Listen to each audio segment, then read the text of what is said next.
함께 할 말씀은 예레미야 애가 말씀 먼저 볼까요? 예레미야 애가 5장 말씀입니다.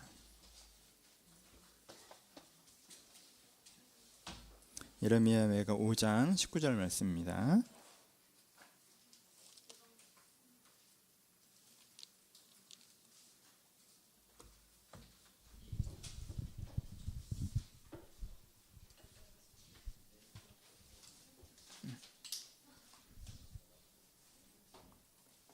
오 장 19절 말씀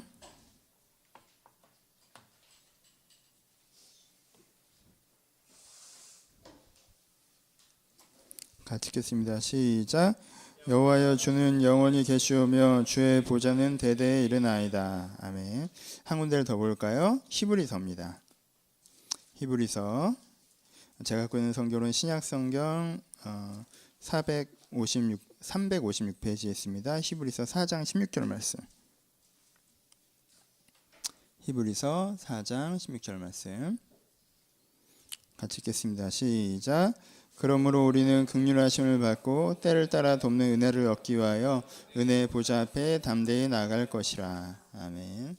오늘 이 두 가지 말씀을 가지고 보좌에 대한 말씀을 함께 나눠보도록 하겠습니다. 안녕하세요. 예, TV 좋아하십니까? 예. 전 좋아하는데요. 예. 지난주에 힐링 캠프인가요? 그 프로그램에 되게 기독교에서는 되게 유명하신 분이셨죠. 이지선 자매님이 나오셔서 했었던 말씀하셨던 시간들이 있어요. 혹시 보신 분들 계세요? 별로 없구나. 우리 교회는 텔레비 안 보고 기도하고 뭐 또 이런가 봐요. 예. 그런데 또 목사가 TV 보고 와서 TV 본 걸 예를 드니까 어떡하나? 네, 교회 쪽에서는 저는 예전에 이제 간증하시는 걸 한번 들었던 적이 있는데요. TV 화면을 보니까 더 좀 반가웠던 것 같습니다. 그동안 좀 더 이뻐지셨던 것 같고요. 내용은 아시는 분들도 많이 계시죠. 전신환상 이대 출신 여대생이셨는데 자동차 사고로 전이사상을 입으셔서 얼굴도 지금 화상을 완전하게 받으신 상태에서 피부 이식을 받은 상태에서 생활하시는 분이십니다. 하지만 그 이후에도 되게 은혜를 많이 받으셨고 본인의 인생을 긍정적으로 바라보는 관점이 있으셔서 지금도 미국에서 사회복지 공부하시면서 여전히 많은 사람이 희망을 주고 계신 분인데요. 저는 개인적으로 닉 비치? 예, 저한테 항상 어려운 이름이에요. 하여튼 그분보다도 더 되게 감동이 있는 것 같아요. 사람이 그렇잖아요. 일단 한국 사람이니까 연대감이 좀 있고요. 그리고 이제 살아오다가 뭔가 위기를 만나서 그거에서 다시 걸어 나온 것들에 대한 어려움들이 있기 때문에 되게 이분 스토리에 대해서 전 되게 감동적으로 들었던 기억이 납니다. 뭐 전체 내용은 여러분들이 다시 한번 보셨으면 하는 광고처럼 말씀을 드리고요.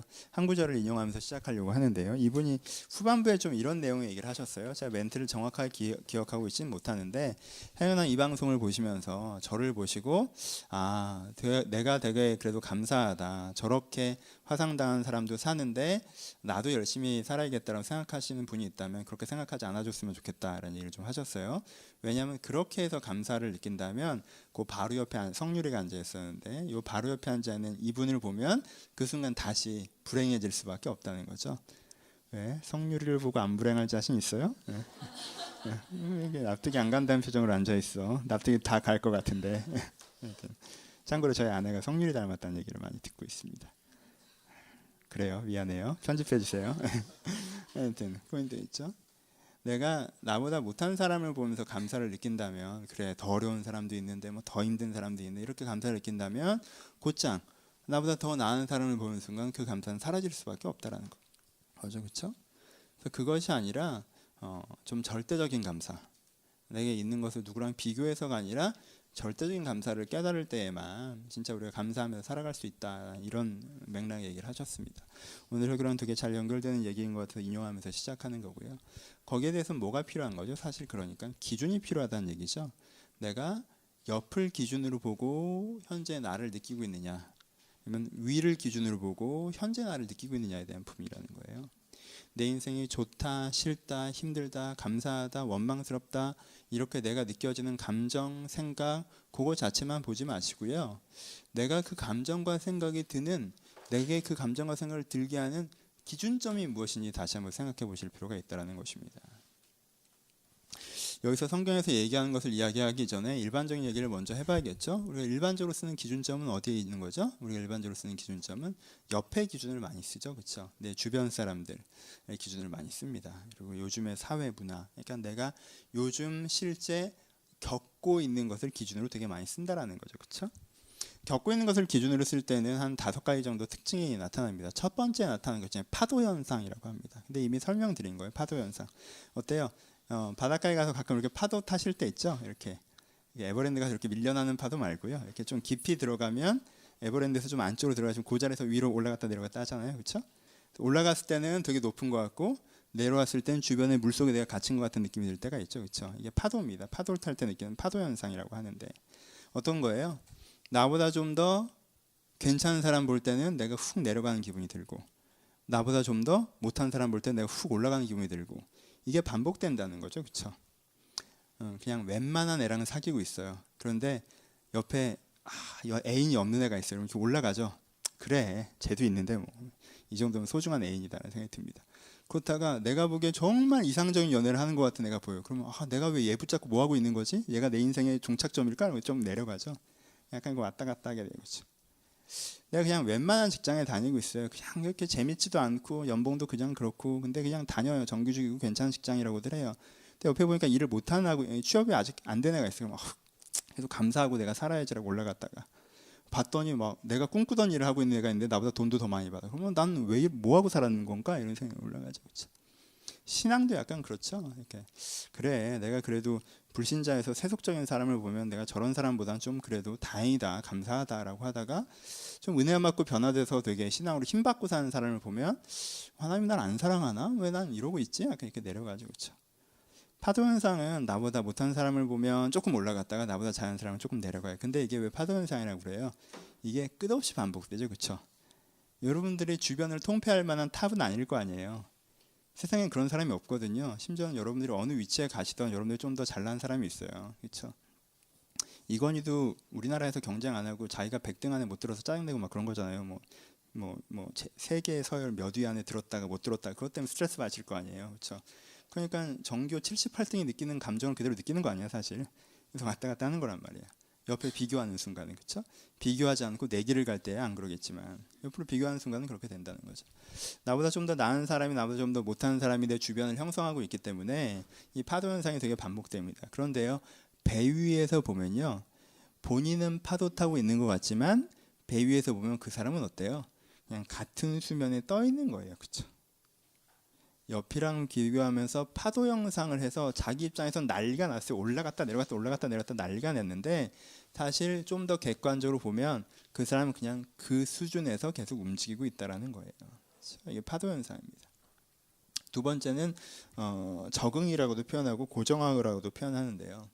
이 상태 파도적인 구조 속에 사람이 꽤 오래 있다 보면 어떻게 되죠? 난 쟤보다는 좀 별로고 얘보다는 좀 나은 정도의 사람이구나 라고 어떻게 해요? 자기를 받아들이는 시점이 생깁니다. 그렇죠? 받아들인다는 게 좋아한다는 게 아니에요. 왜 난 이거밖에 안 되지? 막 짜증나야 해도 그냥 나는 이렇다라고 생각하는 거예요. 그렇죠? 나는 이래. 그래서 짜증나. 난 이래. 그래서 다행이야 라고 하는 건 나에 대한 반응인 거고 일단은 나는 이래라고 받아들이기 시작하는 거죠. 그렇죠? 상황에 따라서 이 사람보다는 좀 못하고 저 사람보다 좀 나은 성격은 얘보다는 못하지만 얘보다는 좋고 신앙도 얘보다는 못하지만 얘보다는 좋고 상황도 얘보다는 못하지만 얘보다는 좋은 요 정도가 난가 보다 라고 해서 주변의 일반적인 기준 사이에 있는 내 위치를 잡죠. 그렇죠? 그래서 그걸 이제 받아들입니다. 그걸 받아들이는 순간 무슨 일이 벌어지겠어요? 그 사람은 그 상태도 조금 더 움직이지 않게 되겠죠. 석고가 굳는 것처럼 고정화된다라는 거예요. 그렇죠? 원래 그보다 좀 더 훨씬 더 나은 가능성이 있었던 사람일 수 있는데 그렇죠? 훨씬 더 다른 측면을 갖고 있는 사람일 수 있는데 그 사람이 요즘 겪는 무엇을 가지고 난 요 정도구나라고 생각하는 것 때문에 고정화가 되고 그 고정화 때문에 그 사람이 어떤 인생의 기회나 가능성을 미리 폐쇄시킬 수도 있는 이 확률이 발생을 한다라는 거죠. 그렇죠? 우리나라에서 고등학교, 중고등학교 다니면요 공부를 굉장히 잘하든가 운동을 미친 듯이 잘하든가 아니면 되게 웃기든가 하지 않으면 나는 평범하고 재능 없는 사람이라고 느끼잖아요. 그렇죠? 우리나라 고등학교에서 발견해주는 재능이라는 건 3가지밖에 없습니다. 그렇죠? 성적이 잘 나오든가 아니면 점심시간에 나가서 맨 앞으로 뛰어다니는 축구, 농구 이렇게 해서 골 넣든가, 아니면 쉬는 시간에 남들 좀 웃겨주든가. 이 세 명 말고는 가치 없는 인간이에요. 고등학교 교실에서는 그냥 대중적인 인간이고요. 사실 사라져도 되는 인간이고요. 그러니까 사실 중고등학교 시절 우리나라에 쭉 경험하다 보면 대부분 애들은 잘못된 무엇을 경험하게 된다요? 고정화를 경험한다는 거죠. 나는 그냥 성적도 중간이고 난 평범한 애예요. 난 성적도 중간이고 그렇게 웃기지도 않고 운동도 잘 못하고 뭐 그 정도면 이제는 여자분들은 이쁜 것도 들어가죠. 운동 대신. 그렇죠. 여자분들은 운동 대신 이제 이쁘면 좀 그런 게 있죠. 교실에서 좀 인정해 주는 게 있잖아요. 하지만 또 그런 애들은 또 한 반에 한두 명이고 그러면 이게 나머지 이제 평범한 재능이 생각되는 거죠. 그렇죠? 하지만 거기 얼마나 많은 재능들이 있겠습니까? 그렇죠? 그 중에 관점이 탁월한 애도 있을 거고요. 서정적인 친구들도 있을 거고요. 그렇죠? 어떤 창조적인 친구들도 있을 거고요. 행동력이 좋은 친구들도 있을 거고요. 시니컬한 애들도 있을 거고요. 뭔가 각자 여러 가지 색깔이 있을 건데 그 구조 속에서 뭐 하기 시작한다는 거예요? 고정화하기 시작한다는 거죠. 세 번째는 자기 시도라고 표현을 합니다. 자기 시도라는 건 뭐냐면요. 사람은 창조적인 존재여서요. 파도 속에서 고정화를 시켰어도요. 여기에 머물러 있고 싶어 하지 않습니다. 그래서 조금 더 나아지려고 생각하고요. 나아지려고 노력합니다. 근데 그 나아지려고 노력하는 선을 어느 정도로 잡을까요? 보통 5% 정도로 잡습니다. 지금 상태에서 조금 나아지는 거. 내가 직장에 들어갔으면 인정받고 싶다. 내가 취업이 안 됐으면 취업하고 싶다. 내가 연애를 못하고 있으면 연애를 하고 싶다. 내가 재미없는 연애를 하고 있으면 좀 더 재미있는 연애를 하고 싶다. 요 정도. 내가 이러고 살아왔는데 스티븐 잡스처럼 되고 싶다. 이러고 살아왔는데 베토벤처럼 되고 싶다. 이러고 살아왔는데 예수님처럼 되고 싶다. 뭐 이렇게 가는 게 아니라 그냥 여기서 5%, 8%? 그 정도의 가능성을 보는 거죠. 이 정도의 가능성을 보는 거의 문제점이 뭐냐면요. 자기 시도를 하는 사람들은 누가 할 수 있는 선에서부터 계획을 해요. 내가 할 수 있는 선에서부터 계획을 하죠. 그렇죠? 하나님께 구할 게 있어요? 없어요? 없죠. 내 인생에 내 손에 달려있다고 생각해요. 내 인생에 내 손에 달려있다고 생각하는 사람들 대부분요. 인생의 큰 그림은 체념한 사람들입니다. 인생의 큰 그림은요. 인생의 큰 그림을 그리는 사람은 운이 좋지 않으면 안 된다는 얘기를 하거든요. 신앙이 없는 사람도. 인생의 큰 그림을 그리면요. 내 힘으로 할 수 있는 게 없어요. 세상에. 인생의 큰 그림에서는. 근데 인생이 내 손에 달려있다고 생각하는 사람들은 대부분 5%의 그림을 그리는 사람들이에요. 요거는 정해져 있어. 이건 어쩔 수 없는 거. 근데 내가 여기서 조금 더 열심히 하면 요 정도는 나아지게 할 수 있지 않을까? 이런 걸 이제 자기 노력, 자기 시도라고 이제 표현을 합니다. 그 다음에 얘기하는 게 이제 네 번째로 이제 완고함, 마지막인데요. 완고함은 뭐예요? 자기 시도를 한 사람들은 뭘 경험합니까? 결과를 경험하죠. 자기 시도를 했어요. 내가 조금 더 인정받기 위해서, 조금 더 나아지기 위해서, 조금 더 안정되기 위해서 어떤 시도를 했습니다. 5%의 시도를 하죠. 거기에 성공하면 이 사람이 어떤 감정이 들겠어요? 자기가 인생의 승리자처럼 느껴지는 부분이 있죠. 세상을 이렇게 살아야겠다는 생각이 드는 부분도 있고요. 들어보면 뭐 간단한 거예요. 직장에서 인정받는 법, 뭐 이런 거예요. 사실 책 한 권으로 내기 어려운 어떤 처세술 관련된 것인가, 혹은 연애 잘하는 법, 뭐 이런 거, 혹은 뭐 이 직장을 그만두고 다른 직장에 이직하는 법, 혹은 토익 천재, 뭐 이런 거거든요. 사실 내가 뭐 이렇게 요걸 극복하는데 해냈던 어떤 건데 그 성공의 과정을 통해서 이 사람이 뭘 경험하게 돼요? 난 뭔가 인생을 풀어갈 수 있는 능력이 있다는 일정한 자만을 경험하게 됩니다. 그렇죠? 세상은 이렇게 살면 되는 거야 라는 자만을 경험하고요. 그 반대쪽엔 뭐가 있겠어요? 이렇게 했는데 잘 안 된 케이스들 있죠? 조금 이직을 해보려고 했는데, 조금 학교를 바꿔보려고 했는데, 조금 연애를 잘해보려고 했는데 이게 잘 안 됐어요. 5%의 도전이 실패했단 말이에요. 그럼 뭐예요? 좌절을 경험하죠. 그렇죠? 근데 자만과 좌절이 합쳐져서 뭐가 되냐면 완고함이 됩니다. 인생은 이렇게 하면 되는구나 라든가, 인생은 해도 안 되는구나 라든가, 이런 식으로 그 사람의 뭐가 형성돼요? 완고함이 형성된다는 거죠. 이게 되게 순서처럼 따라오는 거 아십니까? 사람은요, 기준을 옆으로 두는 순간 그때부터 인생은 파도예요. 얘 보면 내가 그냥 뭐 단기 선교라도 갔다 오고 컴패션에서 편지라도 오면 그래 감사하고 살아가지 올라갔다가 직장 가서 나보다 저 잘 나가는 애를 보면 왜 난 이러고 있지라고 생각되다가, 그쵸? 내가 그래서 옆에서 좀 이렇게 얘기를 해보니까 나보다 좀 어려운 환경에 있는 친구를 보면 그래도 난 이렇게 다행이다라고 생각했다가 친구가 나타났는데 나보다 훨씬 더 잘 나가고 있으면 난 뭐하고 살았나 싶고 막 이러고 이제 가는 거예요. 그렇죠? 기준을 옆으로 두는 순간 그 사람 인생에 평평한 호수처럼 잔잔한 그런 내적 상태는 사라집니다. 기준을 옆으로 두는 순간 그 사람의 인생의 내면은 파도예요. 올라갔다 내려갔다 올라갔다 내려갔다. 파도가 안 치는 방법은 둘 중에 하나죠. 나보다 못난 애들만 만나든가 아니면 만남을 최소화하는 거예요. 근데 그것도 쉽지 않아요. 왜냐하면 인터넷에서 나오고 텔레비에서 나오고 심지어는 제 텔레비에서 되게 잘 나가는 애가 있는데 팔사야. 그럼 난 뭐하고 살았지? 뭐 이래 버린단 말이에요. 걔랑 나랑 비슷한 건 팔사란 거밖에 없는데 막 그냥 그렇게 되는 거예요.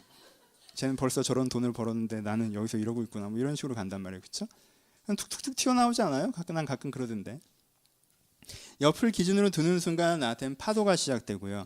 파도가 어느 정도 지나가면 나한테는 고정화가 올 수밖에 없고요. 고정화되면 거기서 대한 반발로 해서 자기 시도를 시작하고요. 자기 시도에 대한 성공과 실패에 따라서 그것이 자만이건 좌절이건 일정한 패턴이 생기고요. 그것이 그 사람의 완고함으로 됩니다. 그렇죠? 그러면 삶은 이래라는 얘기를 하기 시작한다는 거예요. 이런 사람에게는요, 신앙이라는 게 들어가기가 굉장히 어려워집니다. 그렇죠? 이런 사람한테 신앙 얘기는요, 굉장히 막연한 얘기든가 추상적인 얘기든가 비현실적인 얘기든가 나랑 상관없는 얘기처럼 들리는 거예요. 그렇잖아요.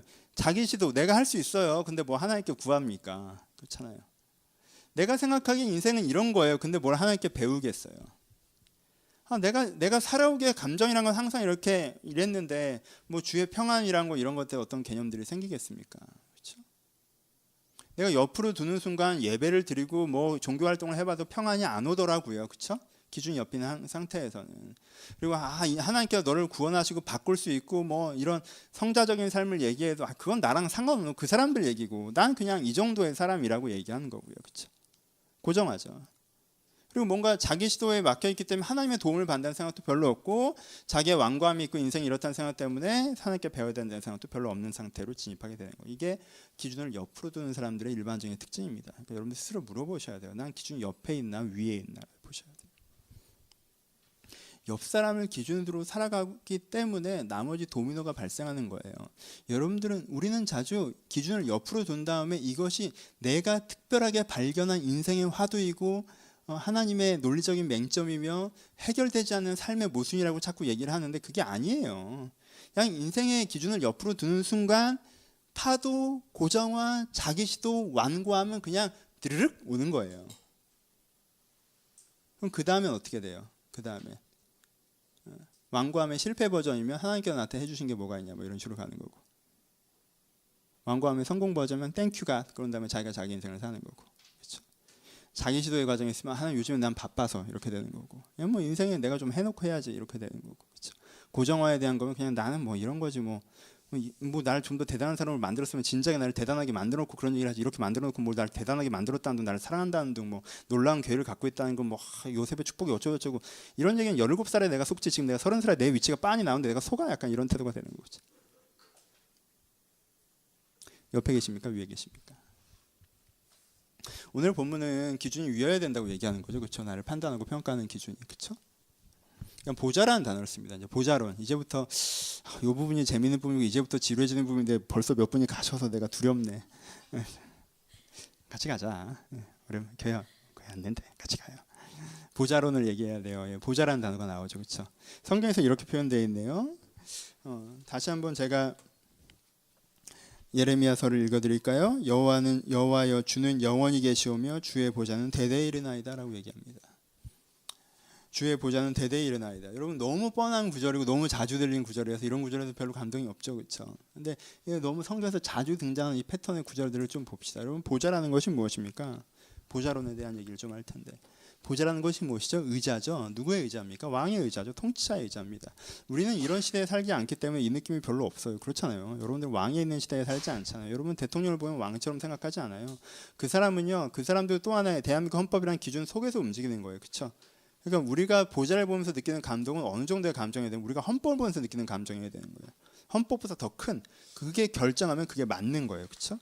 옛날에 왕이라고 하는 존재는 어떻습니까? 여러분 드라마 같은 거 보신 적 있으세요? 우리나라는요, 조선시대는 왕이 별로 권력이 없었어요. 조선시대는 구조가 기본적으로 신하 권력을 어느 정도 인정하는 구조로 짜여졌기 때문에 좀 상대적으로 약했습니다. 하지만요, 영국 옛날 드라마를 보시면요, 이 나라는 법도 없는 나라고 뭣도 없는 나라여서 권리장전이 제대로 진행되기 전에 왕이 가운데 앉아있으면 사람들이 그 앞에 나옵니다. 그렇죠? 내 입장은 이렇고 제 입장은 이래요. 그럼 왕이 들어보고 얘가 맞네 하면 끝이에요. 그냥. 그게 법이에요. 왜 내가 맞아요? 왜 얘가 맞아요? 이거 이렇잖아요. 라고 논리를 얘기해보고 선례를 얘기해봐 다 필요 없어요. 거기서 대들면 항명이에요. 깨지는 거예요. 그렇죠? 그런데 이 구조를 보면 우리는 뭐 어떻게 느껴요? 불합리하다고 느끼죠. 왜요? 여러분들은 법질서 사회 속에 사니까 그래요. 근데 그때는요, 불합리하다고 느끼지 않았어요. 그게 합당하다고 느꼈어요. 왜? 왕이 가장 객관적일 수 있어요. 왜? 왕은 모든 걸 갖고 있잖아요. 객관적일 수 있는 거예요. 이해관계 당사자가 아니기 때문에 왕은 객관적일 수가 있는 거예요. 그리고 왕은 그 당시에는 추앙적 분위기였기 때문에 왕이 가장 지혜롭고 통찰력이 있고 객관적으로 이것을 판단할 수 있다고 생각했어요.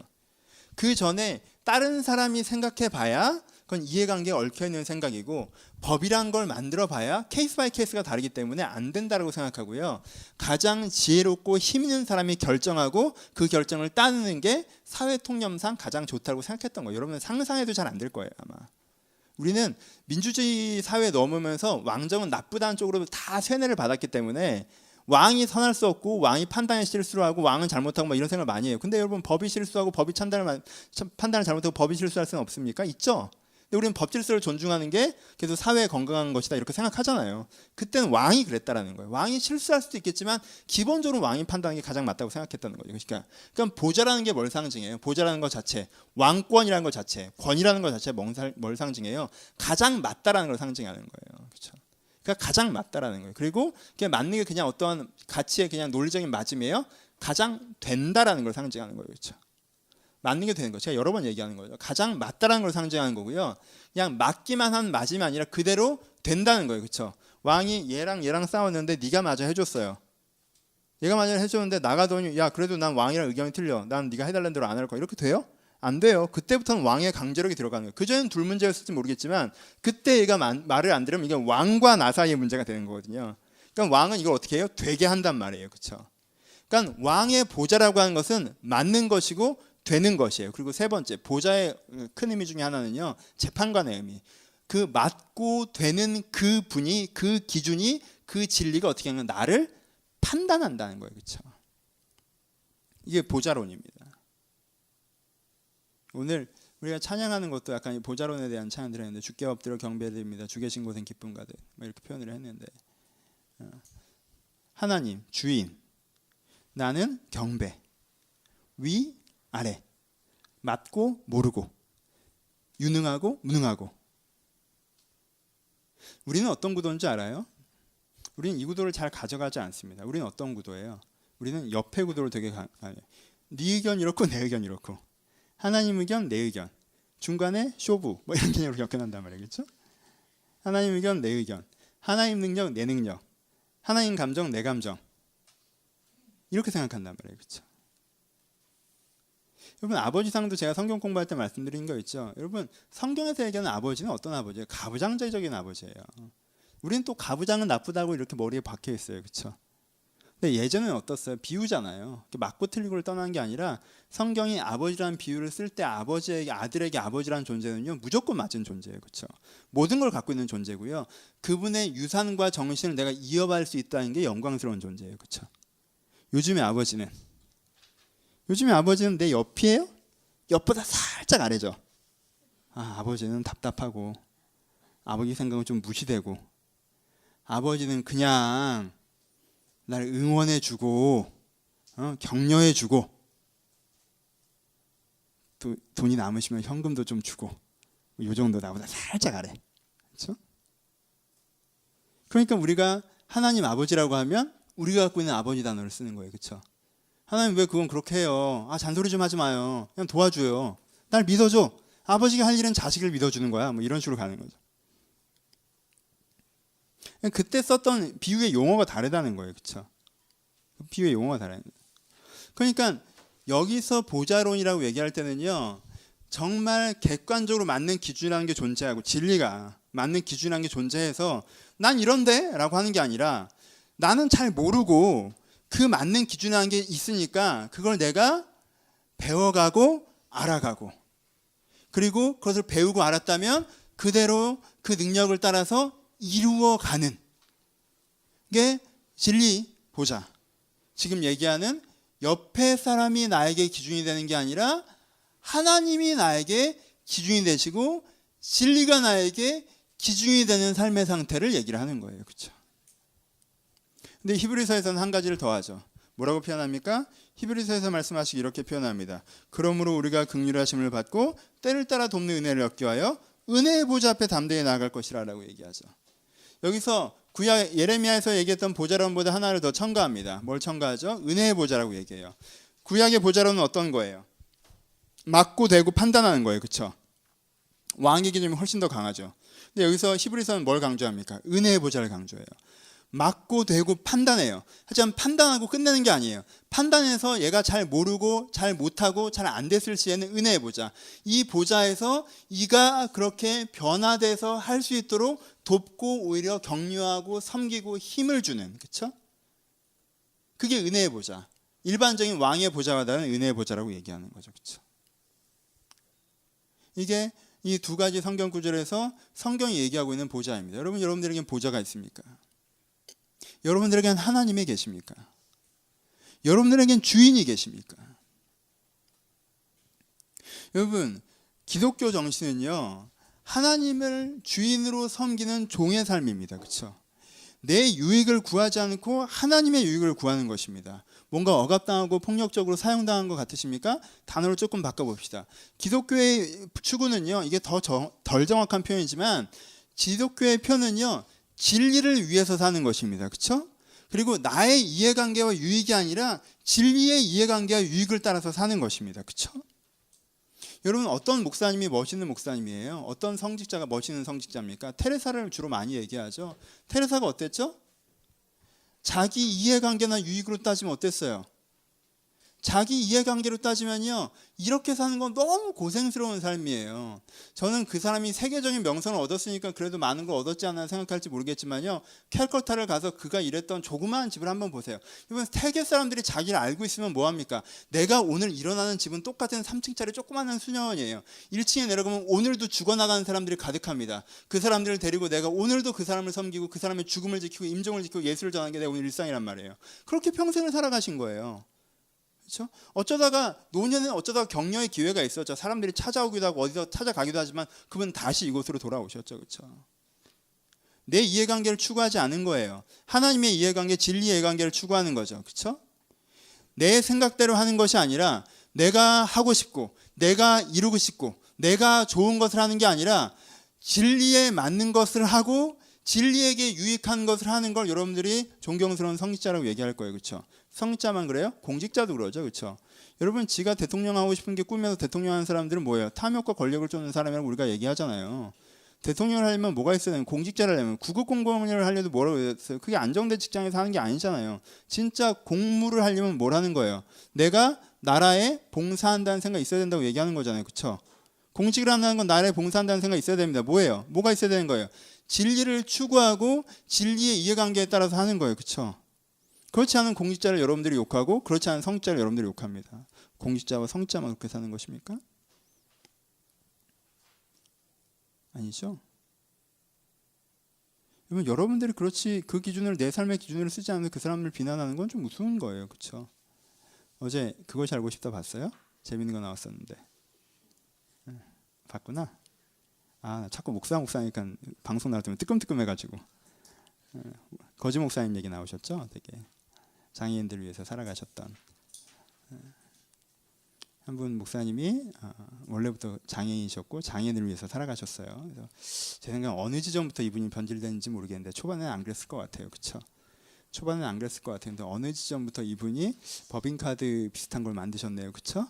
이제 그걸 긋고 다니시는데 아마 처음에는 장어 같은 거 먹으셨던 것 같아요. 그 다음에는 뭐 피부를 150만짜리 했대. 왜?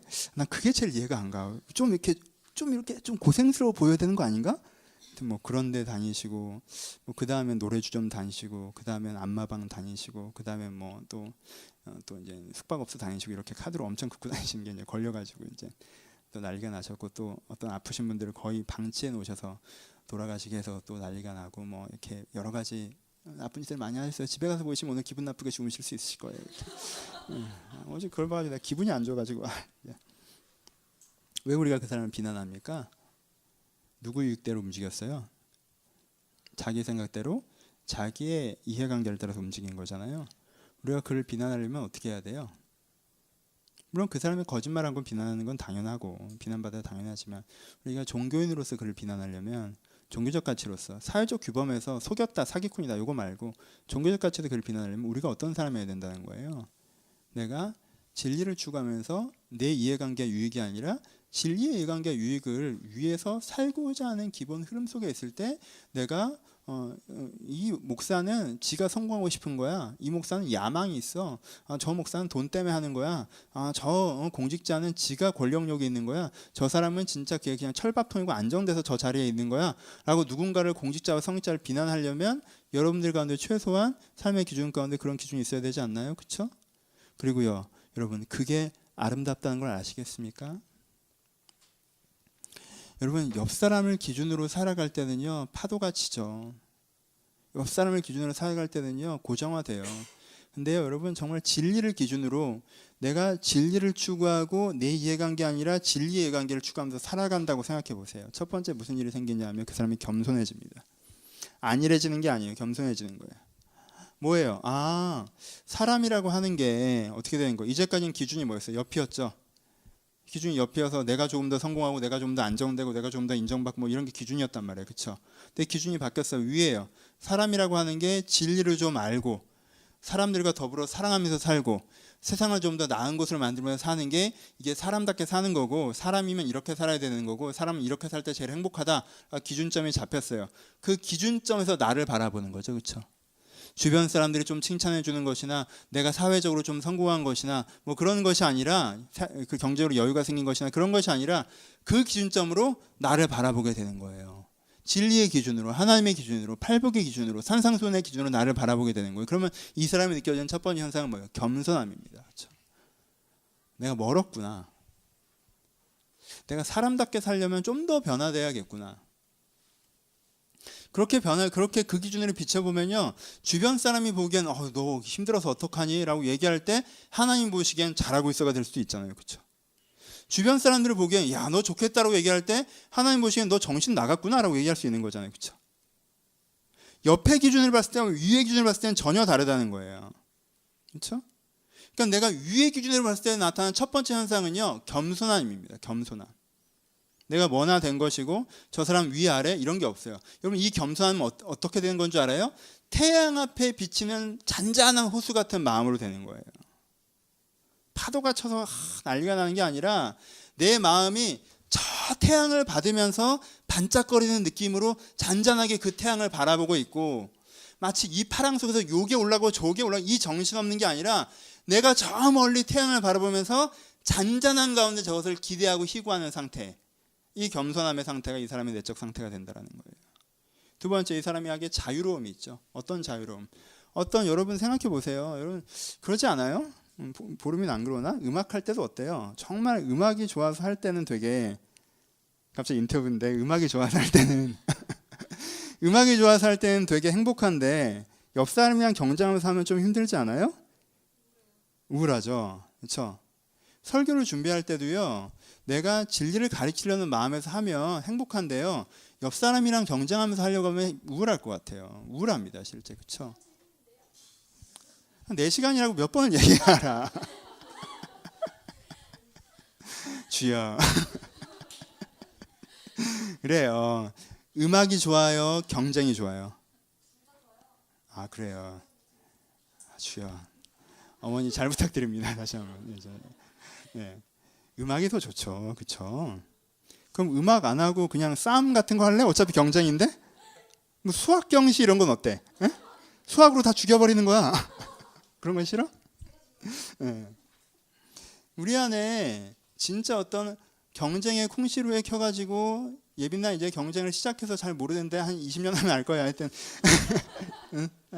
이제 껴가지고 내 입사 동기들과 비교당하고 상사와 내가 비교당하고 내 옆에서 또 경쟁하고 평가받고 이런 콩시루 속에 들어가 있는 게 우리 가운데 뭐예요? 사실은 꼭 사회가 그렇지 않으면 여러분 혼자서 대학 동기들과 나를 비교하고 그들의 연봉과 나를 비교하고 그들의 직장의 퇴근 시간과 나를 비교하고 이렇게 비교 속으로 들어가는 게 내가 나를 어떻게 해요?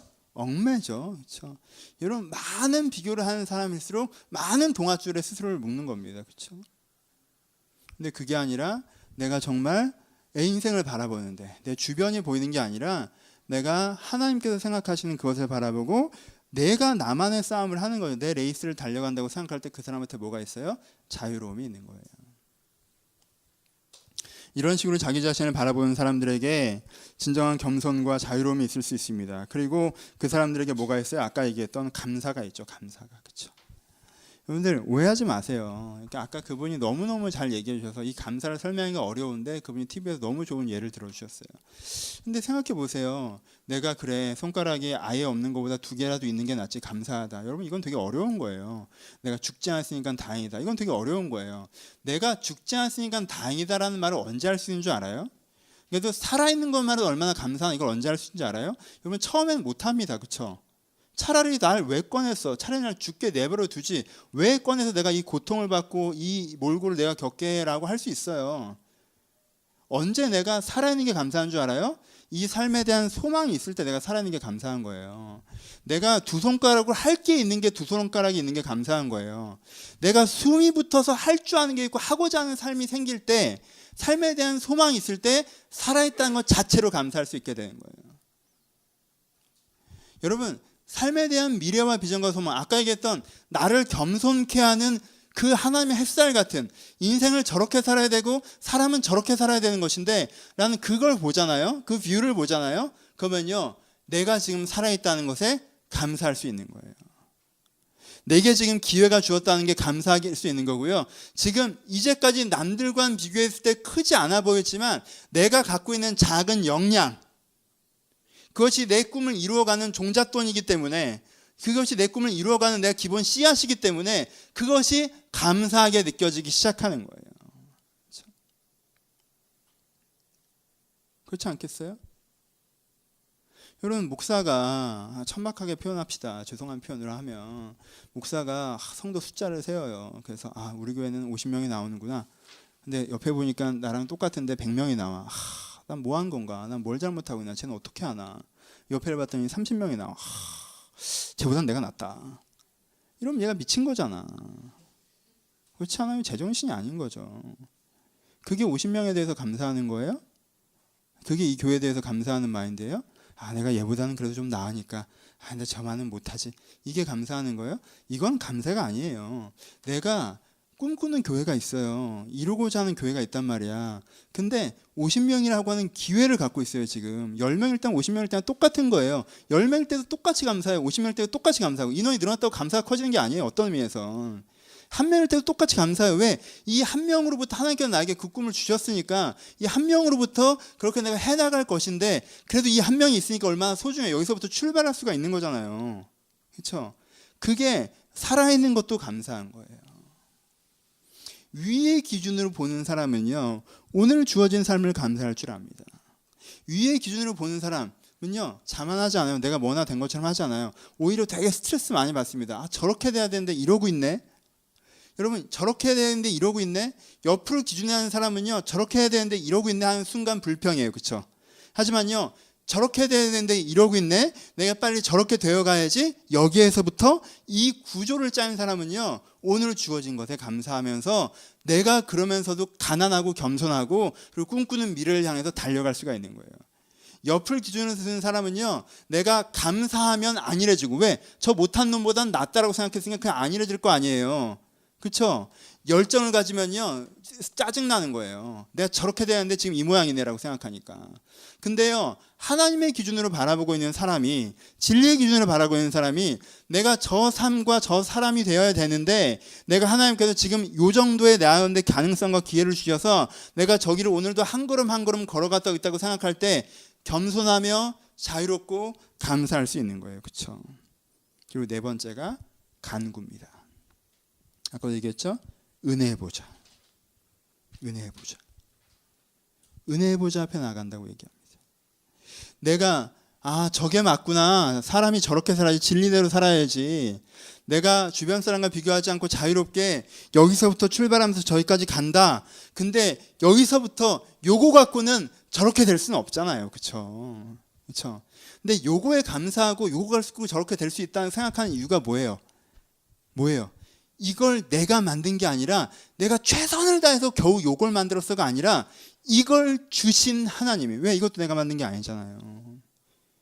이걸 주신 하나님이 그것도 주시리라는 기대 가운데 은혜 보좌 앞에 가는 거예요. 그렇죠? 여러분, 한 사람도 진짜, 한 일도 진짜 제가 이제까지 한 것 중에 다 인간적으로 얘기하면 운이 좋았어요. 제가 한 게 없어요. 제가 한 게 없다는 걸 여러분들이 지난주 2시 정각에 보여주셨잖아요. 제가 하는 게 없어요. 지금 이 예배도요, 은혜로 있는 거예요.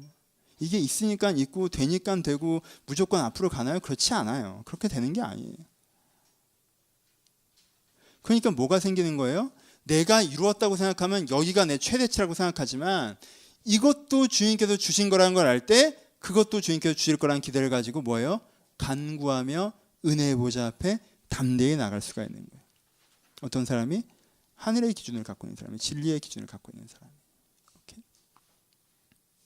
이것이 우리 가운데 필요합니다. 여러분, 이 두 구절이 언제 쓰여졌는지 아십니까? 한 구절은 예레미야 애가입니다. 예레미야 애가. 예레미야 애가가 뭐예요? 예레미야가 언제 사람이에요? 지난주에 설교했죠? 시드기야 시대 사람이에요. 시드기야 때 어떻게 했습니까? 예루살렘 성이 무너졌습니다. 애가를 언제 지었어요? 성이 무너지는 그 비참함에 눈물로 슬픔의 노래를 지은 게 애가예요. 그렇잖아요? 이 사람이 자기의 과거와 비교한다면 나라 그래도 있을 때가 있었고 나라 그래도 잘 나갈 때가 있었는데 나라가 망했죠. 옆에 비교한다면, 여러분, 바벨론이 전통적인 제국이 아니에요. 바벨론이 100년 전만 해도 히스기야가 야 우리나라 잘 살지라고 자랑했던 유다보다 조금 했던 약소국이었어요. 근데 그 나라가 지금 확 이렇게 서가지고 우리를 무너뜨려 버렸어요. 괜찮아요. 옛날에 나보다 못 나가던 애가 지금 내 앞으로 훅 전진해가지고 내가 꿈꿀 수도 없는 나라를 만들어 놨다면 날 망쳐버렸단 말이야. 옆이랑 비교해봐요. 속이 안 터져요? 과거랑 비교해봐요. 속이 안 터져요? 예레미야에게 보이십니까? 거기서 끌려가는 사람들이요, 자기 현실을 바라보고 과거를 비교하고 주변과 비교하면요, 하나님은 어디 계시며 왜 이런 식으로 하냐 이렇게 될 수밖에 없는 거예요. 하나님은 셋 중에 하나예요. 없거나 악하거나 약하거나. 그렇죠? 이렇게 된 걸 보면 하나님이 없거나, 있는데 이 지경을 만들고 보면 하나님이 나쁜 놈이든가, 이 지경을 만들 마음이 아니었는데 이 지경이 됐다고 하나님이 힘이 없던가. 그렇잖아요. 없거나 악하거나 약하거나예요. 그렇죠? 어떻게 비교하면 내 주변을 기준으로 내 인생을 보고 세상을 보고 하나님을 보면 하나님은 없거나 악하거나 약하거나로 끝난단 말이에요. 그렇죠? 근데 지금 예레미야가 무슨 얘기를 합니까? 지금 뭐는 무너졌어요? 다윗의 왕좌는 무너졌어도 하나님의 보좌는 거기 있다라는 거예요. 여전히 하나님의 기준이 살아있고 여전히 그 꿈이 이루어질 수 있으며 하나님은 여전히 그것을 바라보는 자를 돕는다라고 이 지금 포로로 끌려가는 자들 가운데 영원토록 있는 하나님의 보좌를 선포하고 있는 겁니다. 여러분, 이 구절이 예레미야 애가에서 나온다는 거에 감동이 있는 거예요. 그렇죠? 그리고요, 이 예레미야의 말씀을 받은 사람, 그래서 그렇게 살았던 사람들의 대표적인 사람이 누가 있습니까? 다니엘이 있죠. 그렇죠? 다니엘이 왔어요. 포로로 끌려왔습니다. 그럼 포로로 끌려온 청소년이에요. 바벨론 느부갓네살의 기준으로 보면 어떻게 돼요? 왕의 진미와 포도주를 먹어야죠. 근데 이 사람의 왕이 누구예요? 이 사람의 보좌가 뭐가 있어요? 이 사람은 하나님의 보좌가 있죠. 그래서 어떻게 생각합니까? 지금 내가 어떻게 하는 게 맞나라고 생각하죠. 그렇죠? 내가 어떻게 하는 게 맞나? 야, 안 먹는 게 맞구나. 안 먹어요. 왜? 자기 왕은 하나님이니까. 이 사람은 보좌를 갖고 있어요. 누구 얘기를 들었어요? 예레미야 얘기를 들었죠. 나라는 없어졌어도 보좌는 거기 있습니다. 그 다음에도 자기가 총리가 되었을 때도 느부갓네살이 자기의 왕입니까? 아니에요. 이 사람은 하나님이 자기의 왕이에요. 자기가 해야 될 것과 하지 않을 것을 결정할 때 어떻게 합니까? 어떻게 하는 게 맞는 것이냐, 어떻게 하는 게 주를 위한 것이냐, 그가 그것을 결정해 나갑니다. 그래서요, 그는 세상 속에서도 세상 속에 있지 않는 사람으로 살아가는 거 아닙니까? 하나님이 그를 붙잡으셨고 하나님께 그를 지키셨고, 그래서 그가 하나님의 왕 되심을 선언하는 사람으로 살아가지 않습니까? 다니엘 한 사람입니까? 아니죠. 그 얘기를 들었던 에스라와 느헤미야, 전달받았던 스룹바벨들, 학계, 그 당시에 많은 영적인 지도자들이, 에스더와 많은 사람들이 이 예레미야적 비전과 환상과 당위성을 가지고 자기가 이방 나라의 백성으로 살아가고 포로로 살아가지만 내게 하나님의 보좌가 있다는 생각으로 그의 기준과 가치를 내가 붙잡고 살아가고 그 기준과 가치에서 자기 자신을 돌아보면 살아갈 때 그가 하나님의 사람으로 살아갈 수 있었던 거 아닙니까? 히브리서 말씀은 다른가요? 여러분 히브리서를 읽어보십시오. 오늘 성경 공부를 했는데요. 히브리서 말씀을 읽어보시면요, 그 시대 유대인들이 박해받고 있을 때였어요. 유대계 기독교인들은요, 바울이 기독교인들을 죽였던 것처럼 바울이 그만뒀다고 해서 박해가 끝난 게 아니에요. 다른 사람들이 계속 유대계 기독교인들을 박해했습니다. 이방 땅보다 유대인들이 박했던 박해가 훨씬 더 심해요. 그리고요, 정치적인 이유 때문에 또 로마가 유대인들을 박해했습니다. 그러니까 유대계 기독교인들은 어때요? 로마가 유대인이라고 박해야지, 유대인들이 기독교인이라고 박해야지. 그 속에서 살아가는 사람들이 이제는 뭔가 타협하고 싶고, 이제는 이 힘든 과정을 좀 견디기가 싫고, 내가 언제까지 이 과정을 어렵게 견뎌야 되냐고 마음에 흔들릴 때 히브리서 저자가 하는 말이, 네가 굽은 무릎을 다시 한번 굳게 펴고 느려트린 손을 다시 한번 고쳐 잡고 네가 은혜의 보좌 앞에 담대히 나아가라고 얘기를 하는 거예요. 그 기준을 다시 한번 바라보고 그 기준대로 안 된다고 느껴질 때 오히려 그 기준을 바라보고 그 기준으로부터 오는, 그 하나님으로부터 오는 그 도움과 은혜를 구하면서 나아가야 된다고 얘기하는 것입니다. 그렇죠? 그 사람들 옆의 기준을 본다면 내가 예수 믿었다가 불편해졌고, 옆의 기준을 본다면 하나님의 생각대로 생각하다가 어려워졌고 라고 생각할 수밖에 없었지만, 그들 가운데 하나님의 기준이 거기 있는 것을 그들을 바꿔냈다는 것이 오늘 말씀에서 선언하는 것입니다. 말씀 마칩시다.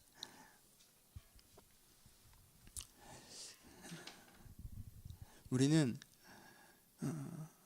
탐험가나 애인처럼 하나님을 대할 때가 많이 있습니다. 하나님에 대해서 탐구하고, 좋은 자세요. 꼭 하십시오. 하나님과 정서적인 교류를 나누고 위로받고 격려받고, 아주 좋은 자세요. 하십시오.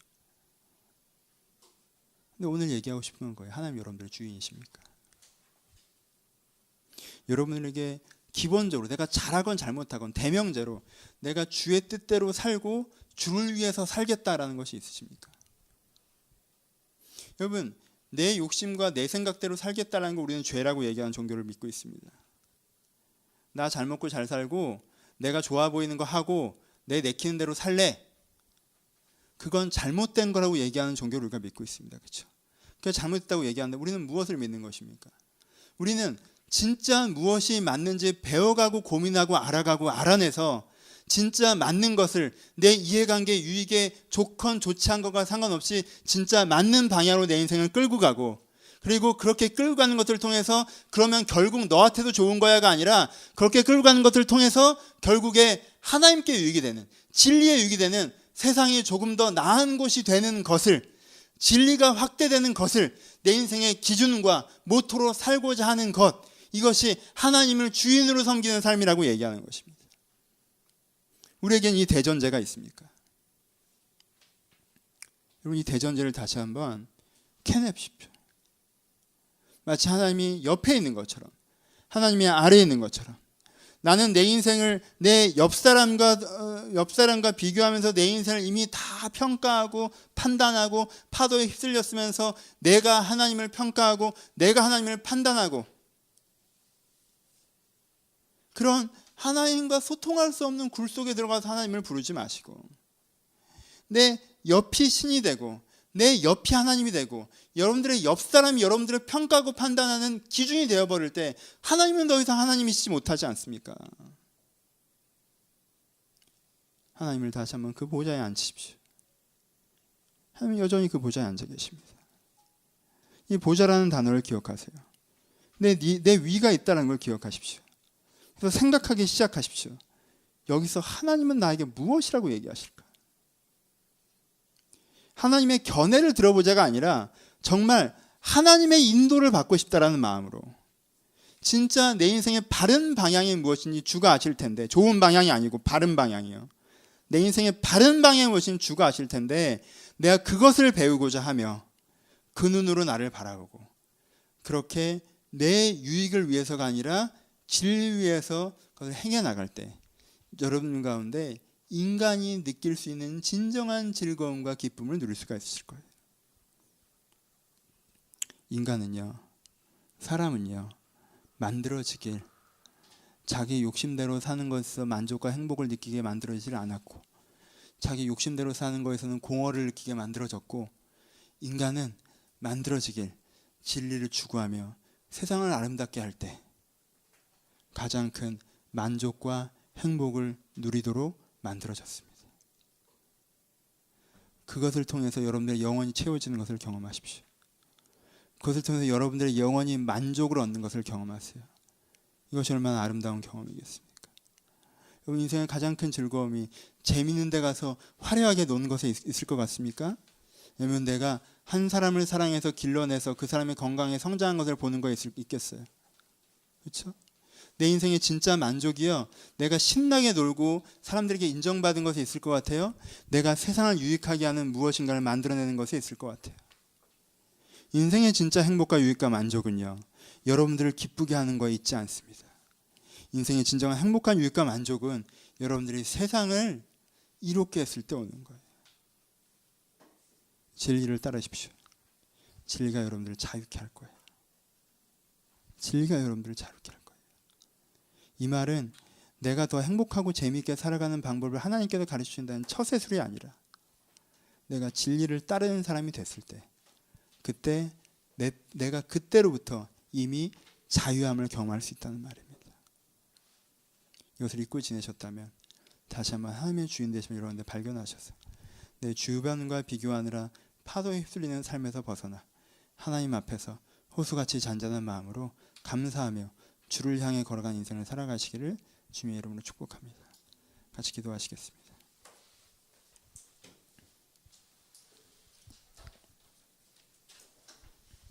요즘에 무슨 생각하십니까? 왜 기분이 좋으세요? 왜 기분이 안 좋으세요? 기준이 뭐예요? 왜 기분이 안 좋아졌어요? 기준이 뭐예요? 왜 기분이 좋아졌어요? 기준이 뭐예요? 남들한테 요즘에 인정받으십니까? 누군가 나를 아껴줍니까? 일이 좀 잘 돼갑니까? 일이 좀 안 풀리세요? 남들한테 인정받지 못하십니까? 그것이 정말 기준이어야 할까요? 두 가지를 묵상하며 기도했으면 좋겠습니다. 여러분들이 요즘에 뭘 느끼는 것의 기준이 뭔지 솔직하게 한번 보십시오. 난 이래라고 그러지 마시고요, 왜 그런지 한번 보세요. 여러분들이 무슨 기준인가를 쓰고 있어요. 그 기준으로 여러분들을 느끼고 평가하고 판단하고 있는 거예요. 난 이래라고 얘기하기 전에 내가 무슨 기준으로 기분이 좋은지, 무슨 기준으로 기분이 나쁜지 한번 보세요. 그리고 구하십시오. 내가 주님의 기준 앞에 서는 그 잔잔함과 자유로움을 좀 누리기를 소원합니다. 주님께 나를 바라보시고 내가 주님을 바라보고 그 주를 향해서 걸어가는 그 잔잔함과 자유로움을 내가 좀 경험하기를 소원한다. 주께서 나에게 주인으로 임하여 주옵소서. 내가 주님을 주인으로 고백하게 하여 주옵소서. 내가 종으로 꺾게 하여 주옵소서. 내가 꺾을 때 주께서 왕이 되실 것입니다. 주님을 받아들이시면서 왕으로 여러분들이 갖고 있었던 잘못된 기준이 있었다면 회개하시면서 5분에서 10분 정도 자유롭게 묵상하며 고백하며 기도하기를 소원합니다. 기도하겠습니다. 하나님 아버지, 저희들이 갖고 있는 기준들을 저희가 다시 한번 보기를 소원합니다. 저희가 편안함의 기준을 갖고 살아가고, 아버지 안정의 기준을 갖고 살아가고, 성공의 기준을 갖고 살아가고, 사실 그것이 나에게 정말 중요하지 않은 것인데 그것이 중요한 것처럼 살아갈 때가 많이 있었음을 봅니다. 아버지, 내가 내려놓게 하여 주옵소서. 내가 중요하지 않은 것을 내가 중요한 것처럼 붙잡고 있었던 것들을 내가 내려놓게 하여 주옵소서. 아버지, 중요하지 않은 것들을 내가 중요하게 붙잡고 있었던 것들을 내가 내려놓게 하여 주옵소서. 아버지, 내가 내려놓기를 소원합니다. 아버지, 내가 내려놓기를 소원합니다. 내가 하나님의 종이라는 것, 목사는 하나님의 종이라는 것, 목사는 하나님의 종이라는 것 잊지 않고 살아가게 하여 주옵소서. 아버지, 내가 내 유익을 구할 때가 있었습니다. 내 영광을 구할 때가 있었습니다. 내 안전을 구할 때가 있었습니다. 주여 용서하여 주옵소서. 주님, 하나님의 영광이 빛나기를 소원합니다. 하나님의 안정이 있기를 소원합니다. 하나님의 부흥이 있기를 소원합니다. 하나님, 종은 뒤로 가리워 주시며 하나님의 일이 일어나게 하여 주옵소서. 아버지여, 종은 뒤로 가리워 주시며 주의 일이 일어나게 하여 주옵소서. 아버지, 주의 일이 일어나면 내가 거기서 기뻐하겠습니다. 내가 내 이름이 드러나고 내 능력이 드러나고 나는 것을 얻고 내가 목회를 통해서 안정을 얻고 내가 목회를 통해서 인정을 얻고 내가 목회를 통해서 내가 즐거운 생활을 얻는 것이 아니라 아버지 내가 진정으로 주를 위해서 주의 영광을 위해서 주의 확장을 위해서 내가 고민하며 살아가는 그런 목사가 될 수 있도록 주여 저를 축복하여 주옵소서. 아버지 그런 목사가 되어야 될 텐데 그러지 못한 죄되고 어리석고 이기적이고 악한 저를 용서하시고 그리고 너무 많은 것들을 제 생각대로 결정하고 처리하며 아버지 하나님의 뜻을 묻지 않았던 어리석음들을 용서하시고 아버지 내 가운데 분명히 하나님의 기준이 무엇인지 선명하게 알미 있다 할지라도 그 기준을 따르지 않고 나의 기준을 따라왔던 것도 있음을 지 않게 고백하며 기도하오니 아버지여 내 안에 주의 기준을 따라가는 자가 되게 하여 주옵소서. 가끔 몇 가지 주의 기준을 따랐던 것으로 제가 연명하고 있습니다. 그것이 아니라 내가 매일 주의 기준을 따르면 얼마나 내 인생에 아름다움이 있겠습니까? 아버지여 내가 연명하는 삶이 아니라 아름다운 주의 삶을 살기를 소원하는데 하나님 나에게 모든 것이 주의 뜻 모든 것이 주의 기준으로 되어지는 것까지 제가 나아가게 하여 주옵소서. 하나님의 왕되심이 내 가운데 있기를 소원합니다. 주여 하나님의 왕되심이 내 가운데 있기를 소원합니다. 하나님의 왕되심이 내 가운데 있기를 기대하오니 아버지 주여 저를 돌보시옵소서. 주여 저를 돌보시옵소서. 하나님이 나를 바라보시면 잘하고 있다고 얘기했던 시절 우리 사람이 나를 바라보고 있다면 잘한다고 얘기하는 시절에 탈을 떼는 것을 좀 배웁니다. 그런 것이 아니라 주 하나님께 나에게 보시기에 잘하고 있다는 것과 사람이 나를 보면서 잘하고 있다는 그것들이 다시 합쳐지는 아름다운 은혜의 때를 소원하오니 아버지 우리 마음 가운데 찾아오셔서 아버지 저희 가운데 다시 한번 주의 것을 보게 하여 주옵소서. 다시 한번 주의 것을 보게 하여 주옵소서. 아버지 다시 한번 제가 주의 것을 보기를 소원하오니 아버지 저희 가운데 함께 하셔서 진정으로 저를 가운데 함께 하셔서 저희가 아버지 사욕을 추구하는 것이 아니라 진리를 추구하는 삶이 되게 하여 주옵소서. 내 이익을 내 유익을 추구하는 것이 아니라 아버지 진실을 추구하는 삶이 되게 하여 주옵소서. 여기서 뒤로 물러나지 않게 하시고 여기서 영혼을 권함에 이르는 믿음을 가진 자가 될 수 있도록 우리 가운데 은혜를 더하시고 성령의 성령을 더하여 주옵소서. 아버지 우리 가운데 막힌 담을 오시고 아버지 막힌 영혼을 오시고 아버지 은혜로 말미암아 새로워질 수 있도록 아버지 우리 한 사람 한 사람들을 주님께 인도하시고 축복하여 주옵소서. 이 생각 우리 안에 돌입하시길 기대합니다.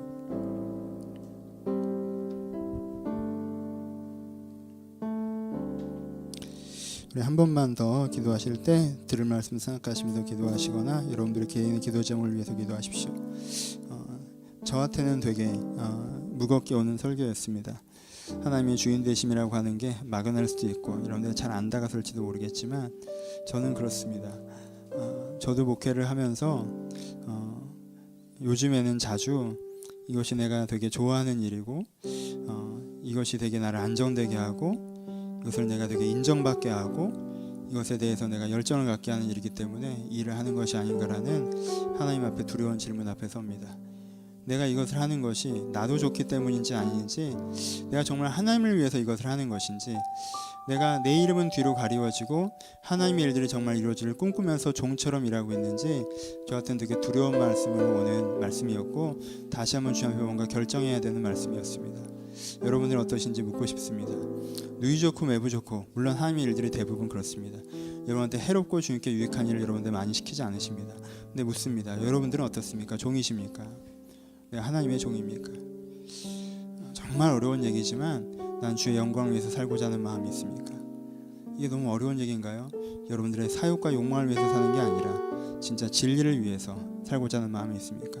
여전히 내가 인정받고 내가 즐겁고 내가 사랑받고 내가 신나는 그것이 내 마음을 주도하고 있지 않습니까? 그렇게 내 옆에 내 마음을 주도하고 있으면서 하나님 왜 나를 도와주지 않느냐고 하나님께 화내고 있지 않습니까? 여러분 내려놓으셨으면 좋겠습니다. 여러분들 힘들게 하는 것이 상황도 아니고 하나님도 아닐 수도 있습니다.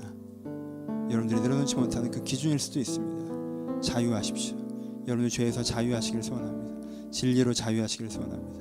한 번만 더 들은 말씀 생각하시면서 혹은 여러분들이 생각하시는 개인의 기도를 갖고 우리 한 번만 더 기도하실 때 하나님 제가 혹시 사욕을 내 스승으로 삼고 날 위해서 살아왔다면 내가 진짜 맞는 것이 무엇인지 진리를 위해서 살아가는 사람으로 다시 한번 좀 회복되는 멀지만 막연하지만 유일한 기준인 그 꿈을 꾸게 하여 달라고 한 번만 더 기도하시고 제가 축도하고 마치도록 하겠습니다.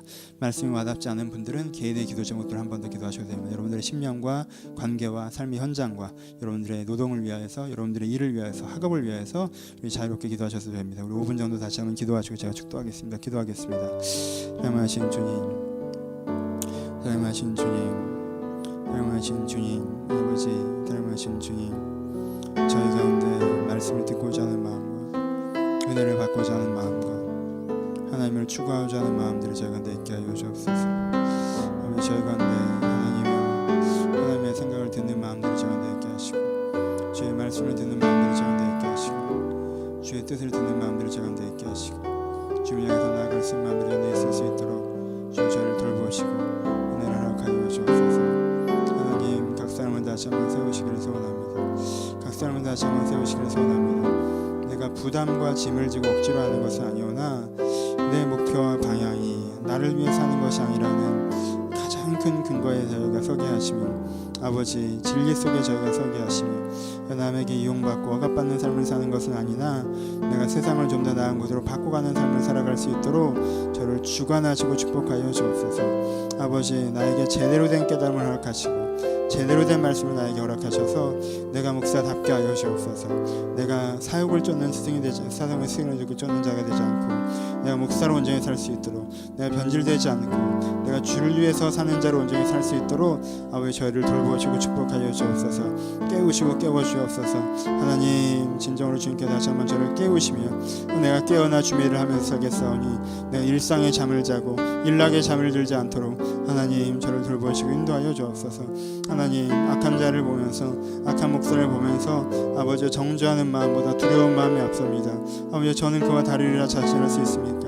그도 처음에 그렇게 시작하는 것이 아니었을 터인데 얼마나 비참한 가운데 떨어지는 것을 제가 보니 아버지 우리를 긍휼히 여기시고 하나님의 종으로만 서 있을 수 있도록 아버지 저희를 축복하여 주옵소서. 아버지 여기는 한 사람 한 사람 가운데 함께 하셔서 이 말씀이 이들 가운데 무거울 수 있고 이 말씀이 이들 가운데 너무 앞선 말씀일 수 있고 이 말씀이 이들 가운데 지금은 상관없는 말씀인지 제가 잘 모르겠습니다. 하지만 주님 들을 귀 있는 자를 듣게 하시고 깨달을 자들을 깨닫게 하셔서 지금 내가 스스로 주인 되어서 하나님께 멀어져 완고하면서도 하나님께 문제가 있다고 생각하는 어리석은 자들이 있다면 제가 다시 한번 주를 주인으로 섬기며 주님 앞에 걸어나와 주의 뜻을 따라갈 때 진정한 자유를 얻으며 기쁨을 누릴 수 있도록 한 사람 한 사람들 주님께 축복하여 주옵소서. 우리 가운데 임하실 주의 말씀과 인도하실 주의 권능을 제가 믿음에 신뢰하오니 주 찾아오시고 함께하여 주옵소서.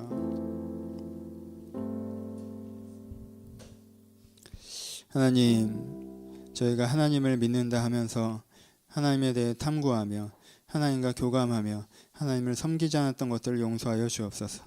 주여 진리를 아나 진리를 추구하지 않는다면 그것이 나에게 진리일 수 없는데, 의를 아나 의를 섬기지 않는다면 그것이 나에게 의일 수 없는데, 내가 의를 섬기지 않으면서 의인 양 하였고 진리를 추구하지 않으면서 진리에 소속된 사람인 양 하였던 것을 용서하여 주옵소서. 저희가 진리를 알면 진리를 따라가게 하여 주옵소서. 진리를 따라가되 내 유익을 위해서 따라가는 것이 아니라 진리의 유익을 위해서 주의 유익을 위해서 따라가는 자가 될 수 있도록 우리의 마음을 의의 사람으로 다시 한번 불러 주옵소서. 주여 은혜마저도 이 복음마저도 사역의 도구로 사용하는 어리석은 자가 되지 않게 하시고 내 마음 편키 위해서, 나 즐겁게 살기 위해서, 내 행복하게 살기 위해서 신앙을 이용하는 것이 아니라 내가 진정으로 진리의 편에 서서 세상을 유익하게 한 자가 되기 위해서 신앙의 길을 걸어가는 자가 될 수 있도록 한 사람 한 사람들을 인도하여 주옵소서. 아버지 행여나 이것이 오해되는 사람이 없게 하시며 행여나 자기를 억누르는 것이나 자기에 대해서 세상에 부담을 짓는 것이나 세상에 억압되는 것으로 오해한 자가 없게 하시며 진리 안의 자유만이 각 사람에게 전달될 수 있도록 주님의 지혜의 영으로 한 사람 한 사람들 주님께서 깨닫게 하여 주옵소서. 이제는 우리 주 예수 그리스도의 은혜와 하나님 아버지의 사랑하심과 성령님의 교통하심이 오늘 보좌 앞에 나와 주를 섬기기를 소원하는 모든 심령 가운데 이제로부터 영원토록 함께 있을지어다. 아멘. 아버지 제가 살지 못하거나 아버지 주님께 축복하시고 함께 하셔서 하나님의 뜻을 이루어질 수 있도록 아버지 너를 가여 주옵소서. 너를 가여 주옵소서. 너를 가여 주옵소서. 서로 주님께 감사의 박수 나누겠습니다. 감사합니다.